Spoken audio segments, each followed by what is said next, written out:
So I'm going to let you in on a little secret. This is shared by scholars of biblical studies. The Bible is a really weird book. You'd never know this by the way the Bible shows up today. People talk about it as if it all makes sense in the ways of modern books that are composed by a single author in a narrative that reads from cover to cover with a beginning, middle, and end. Even people who have never cracked its spine are confident that they have a pretty good idea of what the Bible says. Goodness, we even talk about it as if there is only one Bible, but the truth is that the Bible is different for Jews and Christians, and it's different for Protestant Christians and Roman Catholic Christians. And I don't mean simply that they interpret it differently, it literally has different stuff in it. A lot of people think that if they could just read the Bible straight through, they'd get it. They'd know it and be set.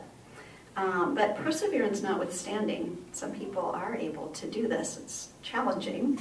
The Bible is simply not immediately clear or self-explanatory. So it helps to have a guide, some extra information as one gets into their own reading or trying to make sense of the way that the Bible shows up in contemporary culture.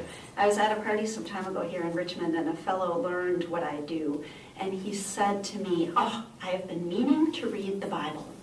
I've been meaning to read the Bible so that I know what it's about. But tell me, should I read the Bible first or should I read your book first?" And I said, of course, my book.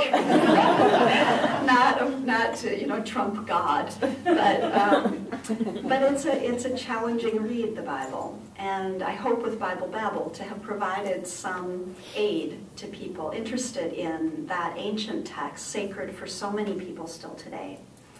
In Bible Babel, I observe the Bible is wildly unique, yet it sits on modern bookshelves, mum to its extravagant dissimilarity, with its modest spine politely blending in, a book among other books.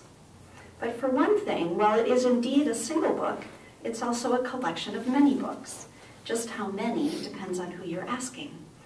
Many of those books have long histories of development with the input of a number of different people or communities. The collection itself grew up over centuries, and so we find in it many different voices reflecting different times and places. So I write, the Bible didn't fall out of the sky in King James English. Neither was it etched into stone tablets during a thunderstorm and handed to a tunic-clad Charlton Heston. Reading it straight through, cover to cover, hardly addresses the problem of understanding it, except to clarify the need for some help.